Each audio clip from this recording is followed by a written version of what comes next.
ಗೆಳೆಯರೇ ನೋಡಿ, ನಾನೀಗ ಚೆಂಗಡಿ ಗ್ರಾಮಕ್ಕೆ ಆಗಮಿಸಿರ್ತೀನಿ.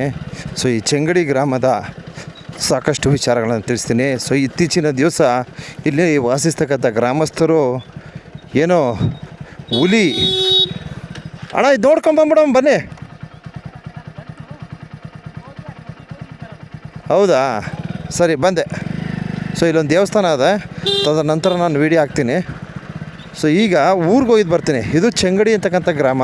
ಸೊ ಈ ಗ್ರಾಮದ ಗ್ರಾಮಸ್ಥರು ಪಾಪ ಈ ಇತ್ತೀಚಿನ ದಿವಸ ಏನಾಗಿದ್ದಾರೆ, ತುಂಬ ಆತಂಕಕ್ಕೆ ಒಳಪಟ್ಟಿದ್ದಾರೆ.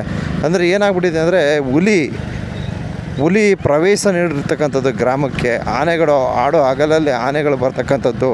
ಸೊ ಇದರಿಂದ ಜನ ಬೇಸೆತ್ತೋಗಿ ಬಹಳ ಒಂಥರ ಹಿಂಸೆಗೆ ಒಳಪಟ್ಟಿರ್ತಾರೆ. ಸೊ ಇದ್ರ ಸಂಬಂಧಿತ ಹೆಚ್ಚಿನ ಮಾಹಿತಿ ನೀಡ್ತೀನಿ. ಸೊ ಈಗ ಹುಲಿ ಗರ್ಜನೆ ಮಾಡೋದು, ಹುಲಿ ಸೌಂಡ್ ಮಾಡೋದು ಇತ್ತೀಚೆಗೆ ಹೆಚ್ಚಾಗಿರೋದ್ರಿಂದ ಗ್ರಾಮಸ್ಥರು ತುಂಬ ಭಯಭೀತರಾಗಿರ್ತಾರೆ. ಅದಕ್ಕೋಸ್ಕರ ನನ್ನನ್ನು ಕರೆಸಿದ್ದಾರೆ. ಸರ್ ಬನ್ನಿ, ದಯವಿಟ್ಟು ಸರ್ಕಾರದ ಮಟ್ಟದಲ್ಲಿ ಒಂದು ಗಮನ ಸೆಳೀತಕ್ಕಂಥ ಒಂದು ಕಾರ್ಯ ಮಾಡಿಕೊಡಿ, ದಯವಿಟ್ಟು ಒಂದು ವಿಡಿಯೋ ಮೂಲಕ ಮನವಿ ಮಾಡ್ತೀವಿ ನಾವು ಸಹ ಅಂತ ಅಂದ್ಬಿಟ್ಟು ನನಗೆ ಆಹ್ವಾನ ಕೊಟ್ಟಿದ್ದಾರೆ. ಅಪ್ಪ ಸ್ವಾಮಿ ಗೂಳಿ ಬತ್ತ, ಅಯ್ಯೋ ಈ ಗೂಳಿಗಳು ಸರಿ ಇಲ್ಲ. ನಾವು ಅಪ್ಪ ಸ್ವಾಮಿ ನಾನು ತಿರ್ಸ್ಕೊತೀನಿ. ಓಹೋ ಭಯಂಕರವಾಗಿದೆ ಗುರು. ಓ ಬರ್ತದ ನಂದಕ್ಕೆ, ಅದು ಬರ್ತದಣ್ಣ, ಆ ಗೂಳಿ ಬರ್ತದ. ನನಗೆ ಭಯ ಇರೋಣ. ಬರ್ತದ ಇರಲಿ, ನಮ್ಗೆ ಭಯವೇ. ಓ ಸ್ವಾಮಿ, ಅದಕ್ಕೆ ಹಾಂ ಅಲ್ಲ, ಹೊಸಬ್ರು ನೋಡಿದ್ರೆ ಆಗಲ್ಲ ಕೆಲವಕ್ಕೆ. ಹಿಂಗೋಯ್ತ ಗುರು ಗುಳಿ ಅದು. ಇರಲಿ, ಅದು ಸಾಕಿರೋದ್ರೆ ನಮ್ಮ ಪರಿಚಯ ಇರಲ್ವಲ್ಲ ಅದಕ್ಕೆ. ಈ ಕೆಂಪು ಬ್ಯಾಗ್ ಬೇರೆ ಕಾಣಿಸ್ತೈತೆ. ಹಾಂ ಗೂಳಿ ನೋಡಿ ಬೆಚ್ಚಿಬಿಟ್ಟೆ ನಾನು.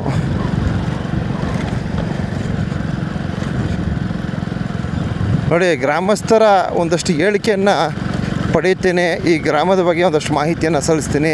ದಯವಿಟ್ಟು ವಿಡಿಯೋ ನೋಡಿ, ಹಾಗೆ ಶೇರ್ ಮಾಡಿ. ಯಾಕಂದರೆ ಪಾಪ ಹಳ್ಳಿ ಜನರ ಸಂಕಷ್ಟಕ್ಕೆ ಸಹಕಾರ ನೀಡಿ ಅಂತ ಮನವಿ ಮಾಡ್ತಿದ್ದೀನಿ.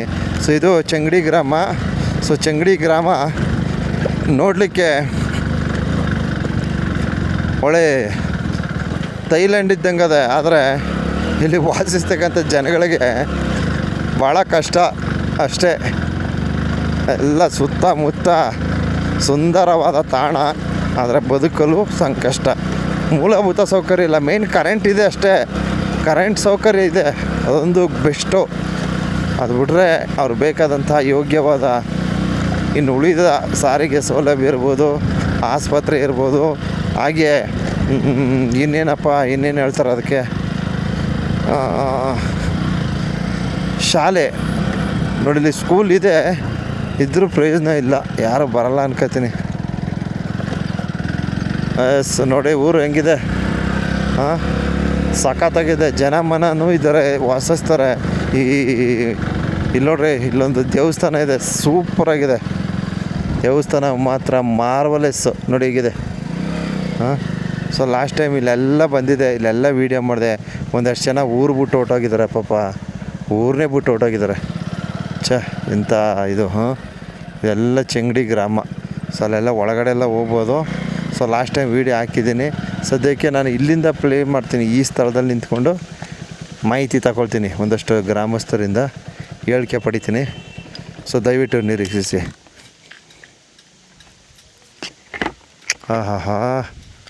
ಹೇಗಿದೆ ದೇವಸ್ಥಾನ, ಸೂಪರಾಗಿದೆ. ಇಲ್ಲಿ ಹಬ್ಬ ಮಾಡ್ತಾರಂತೆ, ಭಾಳ ಅದ್ದೂರಿಯಾಗಿ ಹಬ್ಬ ಮಾಡ್ತಾರಂತೆ ಇಲ್ಲಿ ನೋಡಿ. ವಾಟ್ ಅ ಬ್ಯೂಟಿಫುಲ್ ಹೌಸ್ ಅಲ್ಲಪ್ಪ, ಸರಿಯಾಗಿ ಅಂಟ್ಲಿಲ್ಲ. ಅರ್ಶಿನ ಕುಂಕುಮ, ಅರ್ಶಿನ ಬಣ್ಣ ಚೆನ್ನಾಗಿ ಅಂಟ್ಲಿಲ್ಲ.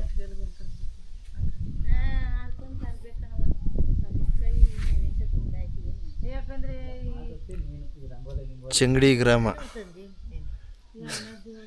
ಇಲ್ಲಿ ಜನ ಇತ್ತೀಚಿನ ದಿನ ಹುಲಿ ಗರ್ಜನೆಗೆ ಒಳಪಟ್ಟಿರುವ ನಿಮಿತ್ತ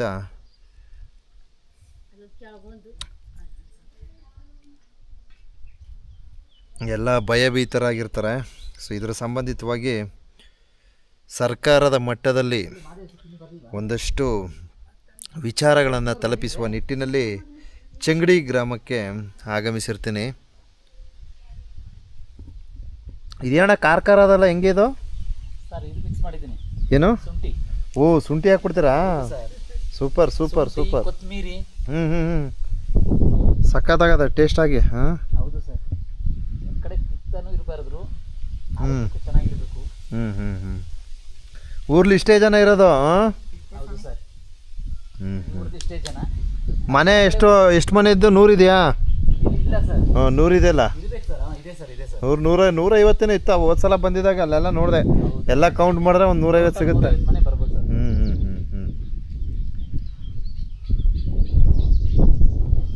ಅಂದರೆ ಸರ್ಕಾರ ನಿಮ್ಮನ್ನ ಸ್ಥಳಾಂತರ ಮಾಡಿಬಿಟ್ರೆ ಹೊರಟೋಯ್ತೀರಾ? ಹೌದು ಸರ್. ಓಕೆ. ಈಗ ಮೊನ್ನೆ ಯಾರೋ ಒಬ್ಬರು, ಅಯ್ಯೋ ಸ್ವಾಮಿ ನಂಗೊಂದು ಗುಡಿಸ್ಲಾ ಕೊಟ್ಬಿಟ್ರಪ್ಪ, ನಾವು ಹೊರಟೋಯ್ತೀನಿ ಅಂತಿರೋ. ಸರ್ ಇವತ್ತು ಮನೆನೇ ಉಳ್ಳೈತದೆ. ಅಯ್ಯೋ ನಮ್ಗೆ ಒಂದೇ ಗಾಳಿಗೆ ತೂಕೊಂಡ್ರೆ ಆಮೇಲೆ ನೆಲದ ಅದೆಲ್ಲ ಬೇಕು ಸರ್. ಪಕ್ಕ ಎಲ್ಲ ಮಾಡ್ಕೊಡ್ಬೇಕು ಸರ್. ಅಲ್ಲ, ಅವ್ರ ಕಷ್ಟ ಹಂಗದೆ. ಹುಲಿಗೆ ಸಿಕ್ಕಾಕಬಿಟ್ರೆ ನಾವೇನು ಮಾಡೋದು? ಹೆಂಗ್ ಬದುಕೋದು?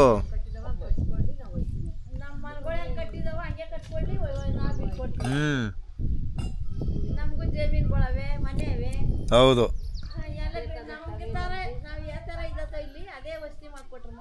ಅದು ಯಾವ್ದಣ್ಣ ಅದು? ಕಡೆಬಳಿ ವೀರೇಶ್ವರನ? ಬೆಟ್ಟ ಇದೆಯಲ್ಲ? ಓ, ಕಾಣಿಸ್ತೈತೆ. ಫಸ್ಟ್ ಕ್ಲಾಸ್ ಕಾಣಿಸ್ತಾರೆ. ಆ ಮೂಲೆಯಲ್ಲೇ ಸರ್ ಪೂಜೆ. ಈ ದೇವಾಲಯ ಬಳಿ ನೋಡಿ. ಈ ಬೆಟ್ಟದಿಂದ ಆ ಬೆಟ್ಟಕ್ಕೆ ಮಧ್ಯಾಹ್ನ ಸರ್ ಪೊನಚಿರೋದು. ನಮಗೆ ಪೊನಚಿಂದ ಹಿಂಗೆ 6 ಕಿಲೋಮೀಟರ್ ಸರ್. ಅದು ಹಿಂಗೆ ಹೋದ್ರೆ ಗೊತ್ತು. ಹಾಂ. ವೀರಪ್ಪನಿದ್ದಾಗ ಇಲ್ಲೆಲ್ಲ ಬತ್ತಿದಾಗರೆ ಏನೋ ಸರ್, ಯಾರು ನೋಡ್ಲಿಲ್ಲ. ಬತ್ತಿದಾಕ ಸುಮ್ಗರೆ ನಿಮ್ಗೆ ಗೊತ್ತಿಲ್ಲ. ನೋಡಿರ್ಬೋದು. ನಿಮ್ಗೆ ವೀರಪ್ಪನಿಗೆ ನಾನು ಹೇಳ್ತೀನಿ ಕೇಳಿ. ವೀರಪ್ಪನಿಗೆ ಕಾಡಿನ ಒಳಗಡೆ ಇರ್ತಕ್ಕಂಥ ಗ್ರಾಮಗಳೇ ಚೆನ್ನಾಗಿ ಗೊತ್ತಿತ್ತು. ಮೇಯ್ನ್ ಆಧಾರ. ಯಾಕಂದರೆ ಈಗ ಒಂದು ವಸ್ತು ಬೇಕು, ಒಂದು ತಿಂಡಿ ಬೇಕು, ಊಟ ಬೇಕು, ಪದಾರ್ಥ ಬೇಕಂದ್ರೆ ಆ ಗ್ರಾಮಗಳನ್ನ ಅವಲಂಬಿಸಿ ಹೋಗ್ತಿದ್ದು ಸರ್. ಇಲ್ಲಿ ಏನು ರೇಷನ್ ಗೀಸನ್ ಏನು ಸಿಗ್ತಾ ಇರಲ್ವಲ್ಲ? ಹೌದು. ಅದರಿಂದ ರೇಷನ್ ಸಿಕ್ಕುವಂತ ಗ್ರಾಮಗಳನ್ನ ಇದು ಮಾಡವ್ರೆ. ಇಲ್ಲಿ ನಾವೇ ಸರ್ ಒತ್ಕೊಂಡು ಬಂದು ತಿನ್ಬೇಕು ಸರ್. ಇವತ್ತಲ್ಲ ಸರ್, ನಮ್ಮ ತಾತನ ಕಾಲದಿಂದ ಒತ್ಕೊಂಡೇ ಬಂದು ತಿನ್ಬೇಕು, ಒತ್ಕೊ ಬರಬೇಕು. ಇಲ್ಲಿ ಅಂಗಡಿ ವ್ಯವಸ್ಥೆಗಳು ಏನು ಇಲ್ಲ, ಇಲ್ಲಿ ಏನು ಸಿಗಲ್ಲ. Okay okay okay. ಅಂದಮೇಲೆ ಇಲ್ಲಿ ಸರ್ ಏನು ತಗೊಳಕ್ ಬರ್ತಾರೆ ಅವರು? ಅಲ್ಲ, ಆವಾಗ ಆ ಕಾಲದಲ್ಲಿ ಇತ್ತು, ನಿಮ್ಗೆ ಗೊತ್ತಿಲ್ಲ ಅಷ್ಟೇ. ಇಲ್ಲಿ ಅಂಗಡಿ ಇರ್ಲಿಲ್ಲ ಸರ್ ಯಾವಾಗ. ಅಲ್ಲ, ನಿಮ್ಗಳಿಗೆ ಗೊತ್ತಿಲ್ಲ ಅಷ್ಟೇ. ನೀವು ಈ ಕಾಲದವ್ರಿಗೆಲ್ಲ ಗೊತ್ತು. ಓಲ್ಡ್ ಸುಮಾರು ಜನ ಪಾಪ ಆಗಿದ್ದವ್ರಿಗೆ ಎಲ್ಲ ಒಂದು ಕಾಂಟ್ಯಾಕ್ಟ್ ಇರ್ತದೆ. ಇರಲಿ ಬಿಡಿ, ಅದು ಬೇಡ ಈಗ. ಅಷ್ಟೇ ಸರ್. ಸರಿ, ನಾವು ಗ್ರಾಮದ ಬಗ್ಗೆ ಮಾತಾಡೋಣ. ಎಲ್ರಿಗೂ ನಮಸ್ಕಾರ.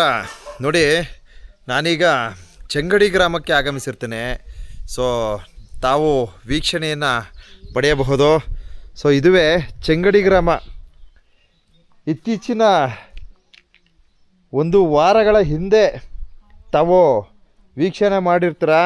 ಸೊ ಈ ಹುಲಿ ಬಂದು ಏನು ಈ ಒಂದು ಗ್ರಾಮದ ಸುತ್ತಮುತ್ತ ಎಲ್ಲ ಓಡಾಡ್ತಿರೋದು, ಹಾಗೆ ಏನು ಗರ್ಜನೆ ಮಾಡ್ತಕ್ಕಂಥದ್ದು, ಹಾಗೆ ಆನೆಗಳು ಬಂದು ಹಾಡು ಹಗಲಲ್ಲೇ ಗ್ರಾಮಕ್ಕೆ ಬಂದು ನುಗ್ತಕ್ಕಂಥದ್ದು, ಇದೆಲ್ಲ ಇತ್ತೀಚಿನ ದಿವಸ ಪತ್ರಿಕಾ ಮಾಧ್ಯಮಗಳಲ್ಲಿ ವರದಿಯಾಗಿದೆ. ಹುಲಿಯ ಒಂದು ಹೆಜ್ಜೆ ಗುರ್ತಿರ್ಬೋದು, ಹುಲಿ ಬಂದು ಗರ್ಜಿಸ್ತಕ್ಕಂಥದ್ದು, ಹಾಗೆ ಹುಲಿಯ ಒಂದು ಆರ್ಭಟ ಅಂತ ಹೇಳ್ಬೋದು. ಯಾಕಂದರೆ ಜನ ಭಯಭೀತರಾಗಿರ್ತಾರೆ. ಯಾಕೆಂದರೆ ಅದ್ರ ಸೌಂಡು ಬಂದರೆ ಯಾರಿಗೆ ತಾನೇ ಭಯ ಇರಲ್ಲ ಅಲ್ವಾ? ಸೊ ಅದನ್ನೆಲ್ಲ ಗಮನಿಸಿ ಇವತ್ತು ಚೆಂಗಡಿ ಗ್ರಾಮದ ಗ್ರಾಮಸ್ಥರು ನಮಗೊಂದು ಆಹ್ವಾನವನ್ನು ನೀಡ್ತಾರೆ. ಸೊ ಅವರ ಒಂದು ಆಹ್ವಾನದ ಮೇರೆಗೆ ಇಲ್ಲಿನ ಜನರ ಪರಿಸ್ಥಿತಿ ಮತ್ತು ಇಲ್ಲಿನ ಜನರ ಸಂಕಷ್ಟವನ್ನು ಆಲಿಸಿ ಏನು ಸರ್ಕಾರದ ಮುಂದೆ ಒಂದು ಮನವಿಯನ್ನು ಸಲ್ಲಿಸಬೇಕಂದ್ಬಿಟ್ಟು ನಾವು ಚೆಂಗಡಿ ಗ್ರಾಮಕ್ಕೆ ಆಗಮಿಸಿರ್ತೀವಿ. ತಾವು ವೀಕ್ಷಣೆ ಮಾಡ್ಬೋದು. ಸೊ ಇಲ್ಲಿ ತಾಯಂದಿರಿದ್ದಾರೆ, ಅಕ್ಕ ತಂಗಿಯರಿದ್ದಾರೆ. ಸೊ ಇಲ್ಲಿ ವಾಸ್ತವ ಏನಪ್ಪ ಅಂದರೆ, ಇಲ್ಲಿ ಗ್ರಾಮದಲ್ಲಿರ್ತಕ್ಕಂಥ ಯುವ ಪೀಳಿಗೆ ಎಲ್ಲ ಏನು ಬೆಂಗಳೂರು, ಮೈಸೂರು ಈ ಥರ ಅವರ ಒಂದು ಕೆಲಸದ ಮೇರೆಗೆ ಹೊರಟೋಗಿದ್ದಾರೆ. ಪಾಪ ಇಲ್ಲಿ ಒಂದು 100-150 ಮನೆ ಇದ್ದರೂ ಸಹ ಇಲ್ಲಿ ಒಬ್ಬೊಬ್ಬರು ಇಬ್ಬಿಬ್ಬರು ಜೀವನವನ್ನು ಮಾಡ್ತಾ ಇರ್ತಾರೆ. ಸೊ ಇವರ ಒಂದು ಪರಿಸ್ಥಿತಿಯನ್ನು ಗಮನಿಸಿ ಇವ್ರಿಗೆ ಆದ ಒಂದು ಪೂರಕವಾದ ವ್ಯವಸ್ಥೆಗಳು ಮತ್ತು ಇಲ್ಲಿ ನೆಮ್ಮದಿಯ ಒಂದು ಜೀವನವನ್ನು ನಡೆಸಲು ಪ್ರಾಣಿ ಪಕ್ಷಿ ಸಂಕುಲದ ಯಾವುದೇ ತರಹದ ಸಮಸ್ಯೆಗಳು ಆಗದಂತೆ ಇವ್ರಿಗೊಂದು ಅಗತ್ಯ ಕ್ರಮಗಳ ಮೇರೆಗೆ ಅನುಕೂಲ ವ್ಯವಸ್ಥೆಗಳನ್ನು ಕಲ್ಪಿಸಿಕೊಡುವ ನಿಟ್ಟಿನಲ್ಲಿ ಒಂದಷ್ಟು ಮಾಹಿತಿಯನ್ನು ಕಲೆ ಹಾಕ್ತೀನಿ.